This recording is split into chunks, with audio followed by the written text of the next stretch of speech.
Why are we here today? I have been accosted by a group of internet experts who claim that 240 volt split phase normal household power here in the US consists of two 120 volt legs that are 180 degrees out of phase and combine to make 240 volts. And that is incorrect and a widely accepted misconception. And I want to clear that up and dispel the myth, the rumor that the two legs of 120 volts are out of phase, 180 degrees out of phase. So that's what we're going to do today. And excuse the mess, I'm in the middle of building a bunch of panels. That's what I do. I build industrial control panels, design, build, and program various PLC control systems and motor controls. This is a single control system, and I'm building 7 copies of it currently. So to start with, I think we should discuss what out of phase means. And I think the best way to do that is by showing you 3 legs of 480 volts 3-phase, because the phase separation is very easy to see on it. Now there's a very important difference between this kind of oscilloscope and this kind of oscilloscope, which I'll get into in a little bit. But if you just decide to watch half this video and then try to recreate what you saw here with this kind of oscilloscope, you're going to blow something up. So let me explain later on in the video why I can do what I'm about to do with this oscilloscope, but don't try what I'm about to do with this one. So here's my 3-phase. This is coming from a rotary phase converter. Over there you can probably hear it in the background. I'm going to take my ground clip, attach it to L1, and my probe to L2. And you can see the waveform there, 481 volts. And I'm going to take my blue probe, connect the ground to L2, probe to L3, and there's my blue waveform, 471. My phases are not exactly equal because of the phase converter. With a regular 3-phase supply, they would be equal. So what does out of phase mean? I said this is 120 degrees out of phase. It's 120 degrees lagging. The blue is lagging the red. So this is one complete AC cycle. You get 60 of those per second. And it's the trig function of a rotation. One rotation of a generator. So the generator needs to run, well, depending on poles. Let's not get into that. Anyway, so this is 90 degrees, 180, 270, 360. One complete revolution of the generator. Going up for the first half, going down for the second, and then back up. So this blue wave is 120 degrees lagging the red wave. And 120 is 1/3 of 360. So there's 3 magnets or pole. As the generator spins, there's 3 circuits, and they're equally spaced mechanically around the generator.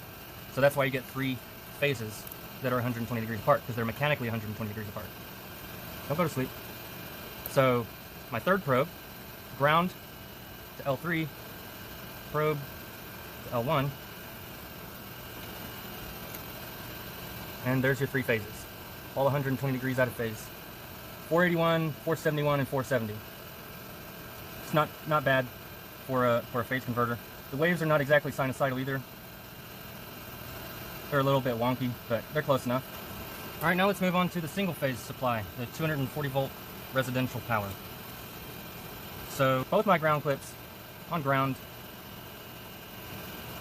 Okay, that's the 180 degree phase shift that you're talking about. I get it. But I can still make that go away.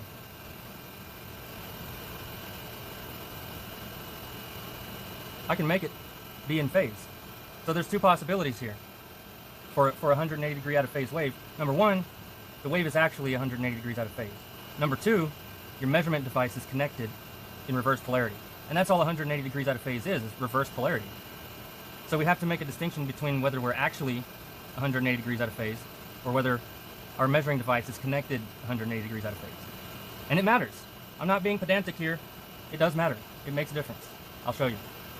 All right, so I'll demonstrate the concept first with DC because it's a little easier to understand, and then I'll demonstrate with AC.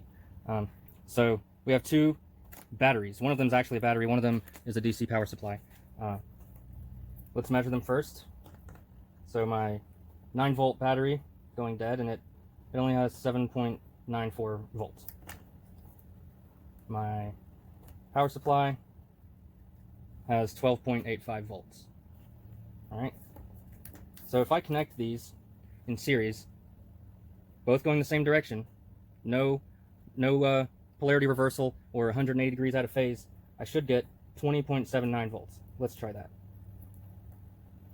So positive to negative, and then we're measuring there to there.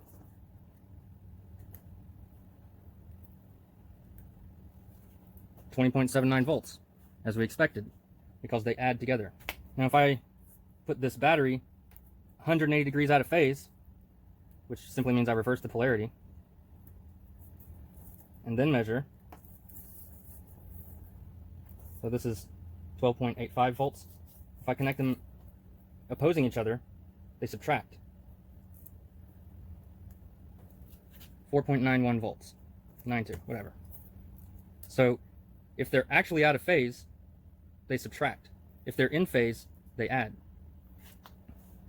So you might think, well, that's all well and good with batteries, but we're talking about AC and it's a different story. But it's really not. We've got two transformers here. The little one puts out 26.3 volts, the big one 38.8 volts. And with them phased in the same direction, that's what these dots are, phasing dots. That's the equivalent of the plus and minus for your DC, just showing which way they're oriented. So in the first exercise, they're oriented the same way. In the second exercise, they're oriented opposite direction. So in our first transformer, I'm going to connect the red probe. You can see 26.4 volts AC wave. And then on the second transformer, I'll connect the blue probe.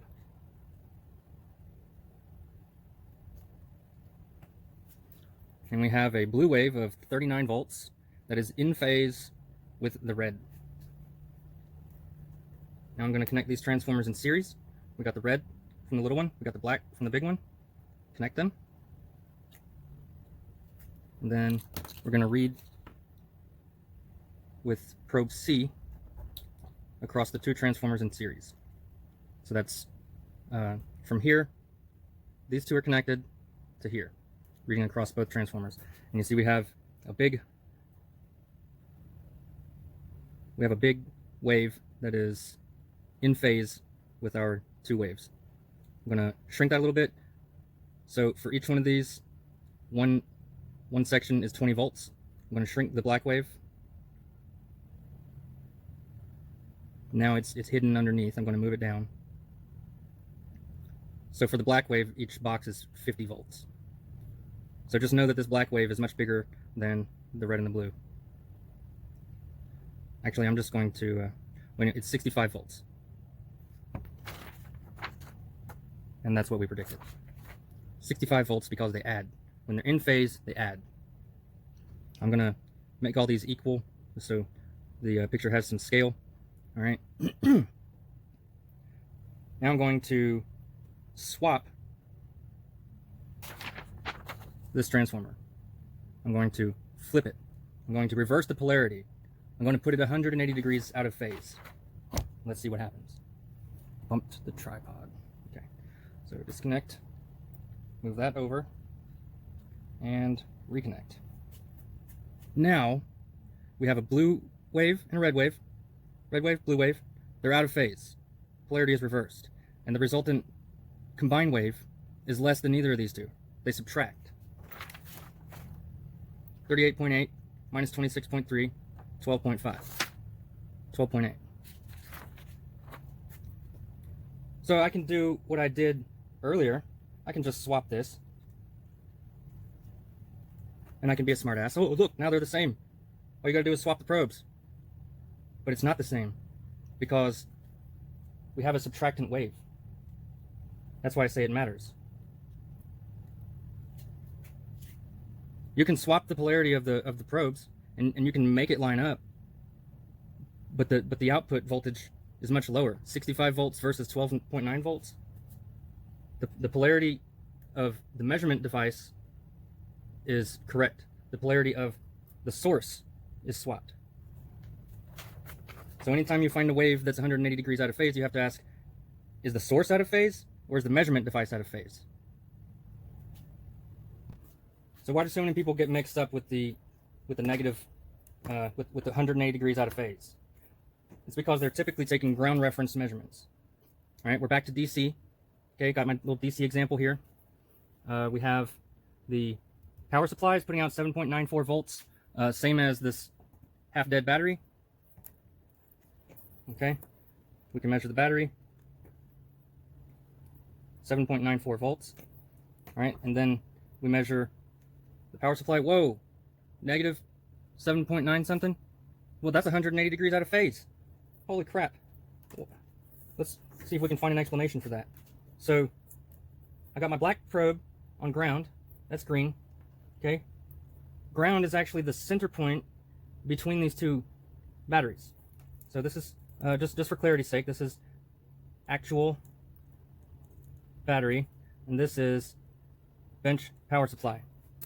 Okay, so with my black probe connected to ground, all right, and my red probe connected to the positive of the battery, I got 7.93.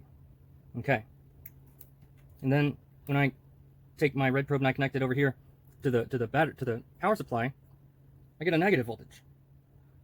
That's because I'm measuring backwards across the battery. Okay, and let's see.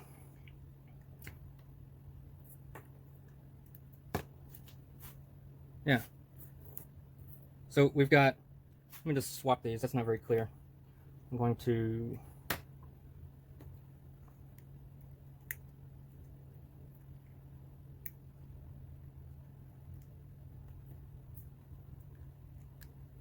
all right.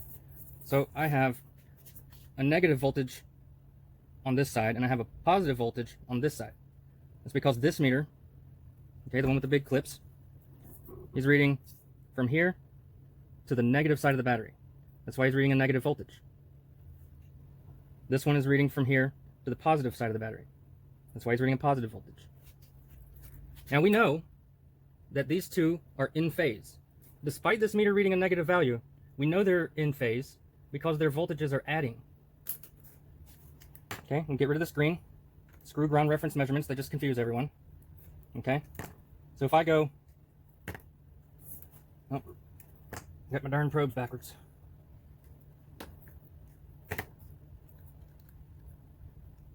Oh, idiot. Okay, so they are adding. They're adding so that we know they are in phase. The negative value that we saw earlier was an apparent negative value, not an actual negative value. It was an apparent 180 degrees out of phase.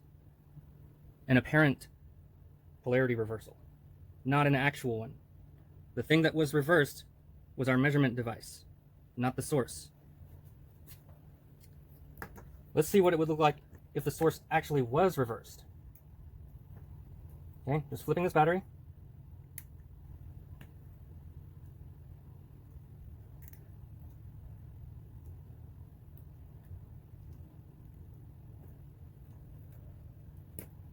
Now we'll do our confusing ground reference measurements again.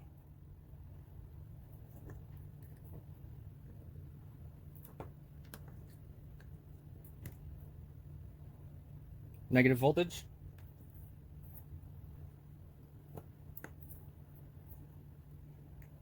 Negative voltage. Two negative voltages. Okay, now what does it read all the way across the whole battery? Let's see. So, red and white, from here to here. What voltage do we have there? What is that? Negative, what? 0 volts? So you're telling me that these two batteries of identical voltage, when they're connected with reverse polarity, their voltages just negate each other? That's crazy. Let's see what happens when you do it with AC. All right, now we're going to do the AC equivalent of the DC experiment that we just did. We have our split phase transformer, which is actually two separate transformers. I've set up this variac over here to make this transformer's voltage the same as that one. All right, so let's check. All right, here's our center ground. Okay, this is our split phase. The ground is the center of it. So let's do some multimeter checks first. Black clip to ground, red clip to L1, L1, L2. So ground to L1, 26.5 volts. Ground to L2, 26.5 volts. All right, so we'll say 26.5 volts is the same as 120 coming out of the wall. 26.5 equals 120. This is our simulated 120. A little bit safer than actual 120.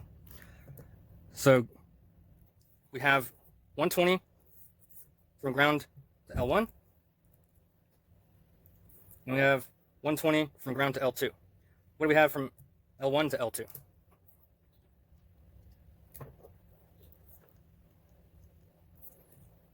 $52 point something. So that's roughly 26.5 times 2. So that would be 240.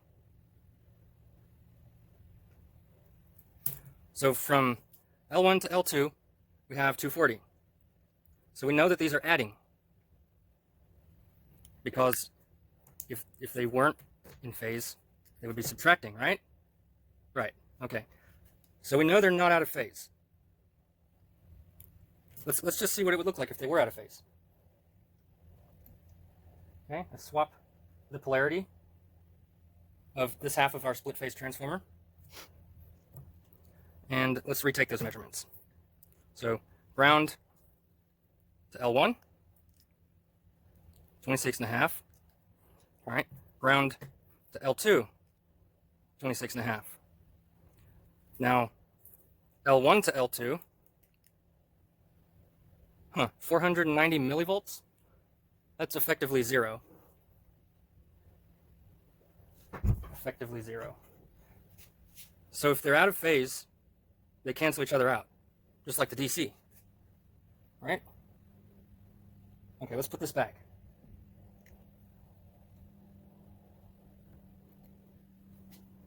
All right, so now they're back in phase. We have 52, aka 240, from L1 to L2. All right, so we know they're in phase. I just showed you we took our measurement in phase, and it was the sum of these two. I took them out of phase, and it went to 0. We had voltage here, we had voltage here, but the sum of it was 0. L1 to L2 was 0 when they were out of phase. Okay? I put it back in phase, and we're back to 52 volts, aka 240. So now we know that they're in phase. All right? Now let's hook up the oscilloscope. All right. And we're going to hook this up the way you normally would, a ground reference measurement, right? So ground clip on ground. Wake up. Okay, 26.6 volts.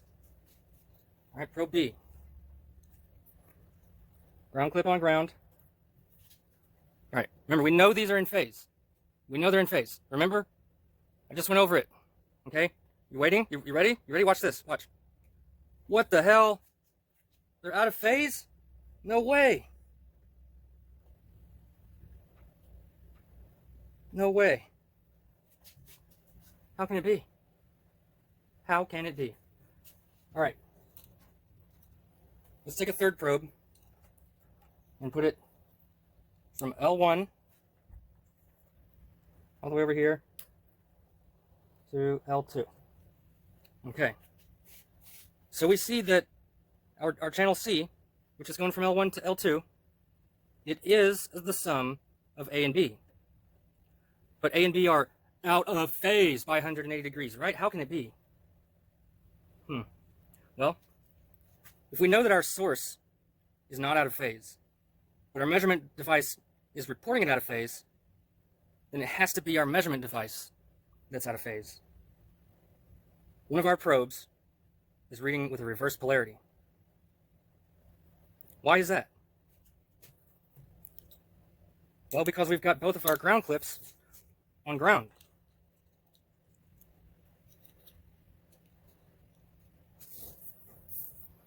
Just like in the DC example, when you have your ground probe on ground and you read this way, you're reading an inverted voltage. From here to here, you're fine. From here to here, your meter's backwards. In order to get the proper measurement here, you need to flip your measurement device. Okay? It's no different for AC. From here to here, we're reading the correct waveform. From here to here, we're reading a reverse waveform. our probe is backwards. Okay? I'll swap the probe. I'll show you. Okay? Swap the probe. Swapping the probe. Successful probe swap. Alright? Now we have two waves that are in phase, as they should be.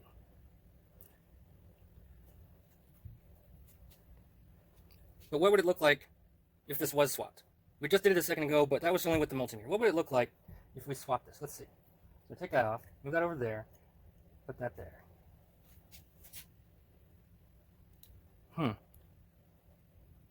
So our overall measurement, C, went to 0. And now our measurements are out of phase again. Well, now our measurements actually are out of phase. It's not the measurement device. The phases, one of the phases is reversed. And the resultant waveform is 0 volts. Put these back.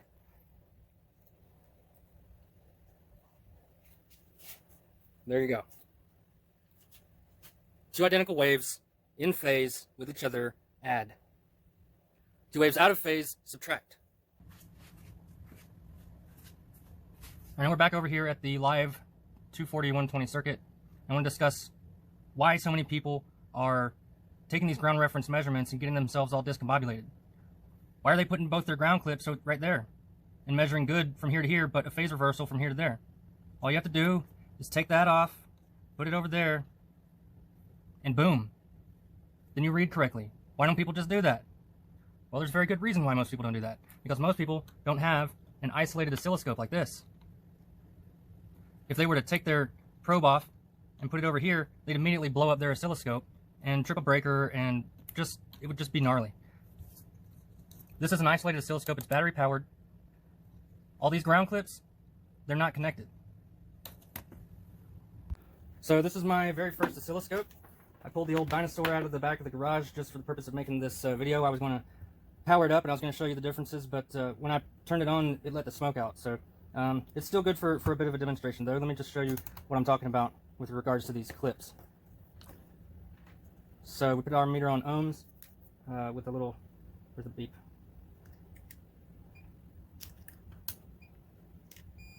All right, there's our continuity. So here's the ground of channel 1 to the ground of channel 2. They're connected inside.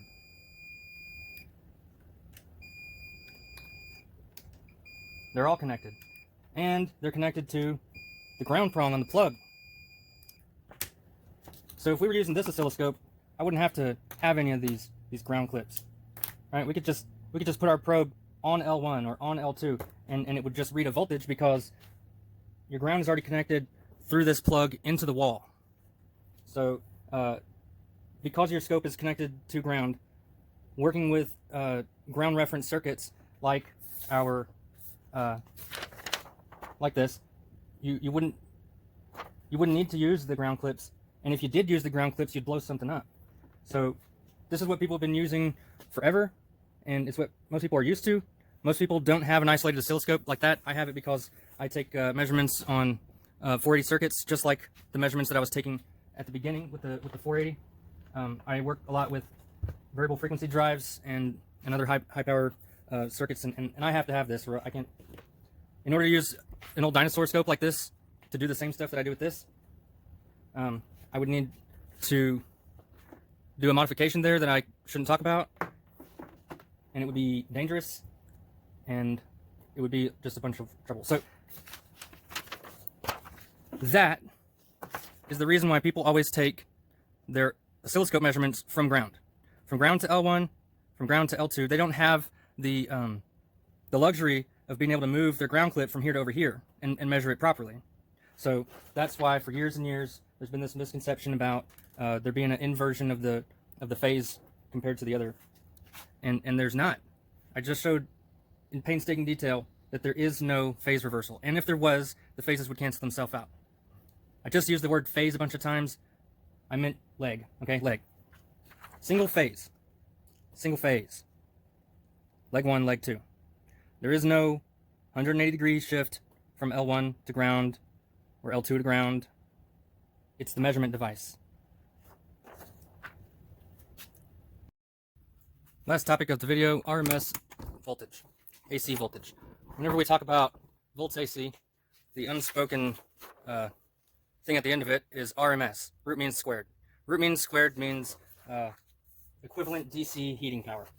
So if I put 120 volts DC onto a heater element, the amount of heat that it would generate would be equal to a 120 volt waveform. That 120 volt waveform does not have peaks and valleys of 124 volts. This is wrong. And I see this all the time. Plus 120, minus 120, wrong. If you had a peak and a valley of plus 120 and minus 120, your waveform would be 84 volts, not 120. Here's what a 120 waveform looks like. Plus 170, minus 170. And here's the demonstration. We got a transformer putting out 12 volts AC. And we got a DC power supply putting out 12 volts DC. There's your 12 volts AC. Your DC is not connected yet. I'm about to connect it. Watch where the line jumps to. It does not jump up here.